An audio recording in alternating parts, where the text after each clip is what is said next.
Welcome back to our program. They say that with age comes wisdom, and that's exactly what our next guest found out. She interviewed people in their 70s, 80s, and 90s to find out what's worth knowing. Please welcome Wendy Lustbader is with us today. It's great to have you here. Hi, Wendy. I got to tell you something. This is an absolutely terrific book. Rebecca and I were both looking at this and really enjoying reading the stories. It's so fascinating to listen to people who are that age and have so much wisdom to share. Thank you. These are the people that have guided my life. You know, I would say to them, what advice would you give to a young person starting out? I was all of 28.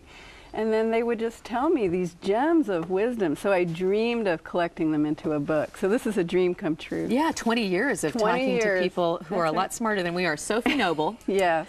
Don't fight things you can't change. Yes, she lost her sight, and she used to wake up every morning and curse being alive. And then one day she said to herself, why am I fighting this? Why don't I just praise the fact that I'm still here and enjoy every day? And her life went through a switch into a kind of peacefulness. So I had to put her in there. She's on the cover.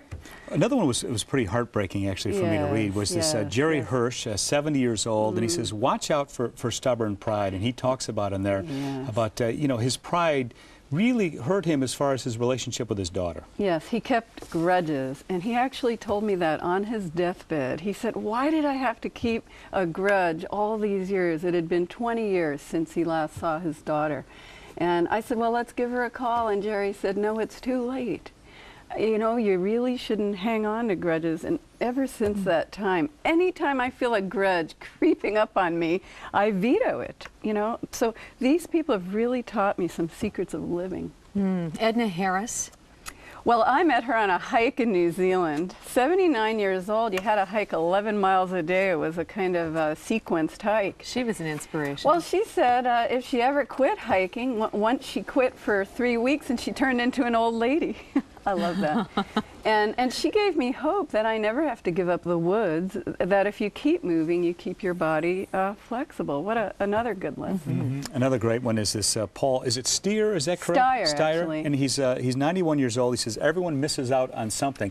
And beyond just the story itself, I love the picture of him, just a terrific picture of him laughing, if we can show that. And you took that picture, didn't you? Yes, and he's, we've just put a one-day-old great-granddaughter into his arms. And yeah, it's just a great moment that the camera, it was good beginner's luck, but his mother left the family when he was just 4 years old, and all of his life he sort of bemoaned his fate about missing out on having a mother.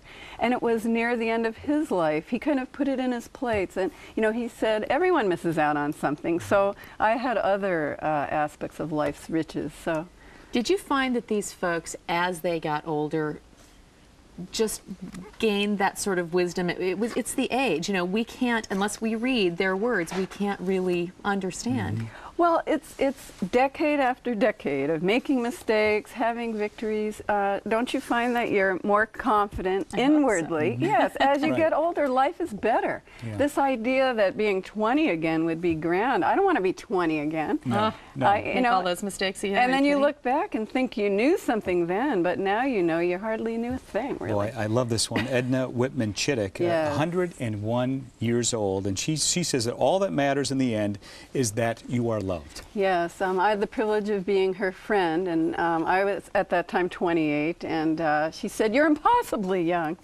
Anyway, in the end, she could attract friendship to herself. She had a beautiful personality and attracted the friendship of a young woman. And she said, "You are my last friend." And indeed, the last day of her life, she waited for me to make my weekly visit. And we read poetry together, and I gave her salty potato chips, which I smuggled into the nursing home. And we had a little brandy together. Good for you. Yeah, and she was just a wonderful friend, and I've kept that lesson in my heart. I would imagine, it says in here, it's easy to get tricked by dreams of money and success, but all the money in the world doesn't buy you kindness. Edna said that. That was Edna's lesson. So well put. You know, I just wonder if you don't get attached to these people. Are many of them still alive? Yes, there's a couple of people still alive. They're just thrilled to be in the book, and they're not able to travel to some of the readings I was doing, but one of the women just clutches the book to her. She feels, you know, part of life's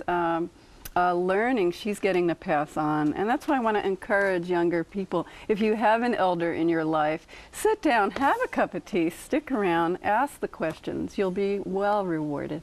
You know, for a lot of people who write books, it's kind of a painstaking process. For you, this must have been very enjoyable, sitting down and talking to these folks. Well, it was, but you know, the talking to them occurred over 20 years. The writing was actually very hard because I tried to capture the voices of the people, not just what they said, but how they said it. Yeah, So, you did. And you took the pictures, the photographs most yourself. of the photographs, that's right, with an old Canon camera that weighs 20 pounds and nothing Cool. automatic about it. But I didn't have to intrude on the people. You have a sense of sitting in the room with them because there's no flash, it's just natural light. That's right. Well, this book is really a gift to all of us. Thank you very from much. them through you, Wendy Lustbader. What's Worth Knowing? And I love that title. Thank you very much for being with us. Thank you, Wendy. We're going to take a break. We'll be back with more of AM Northwest.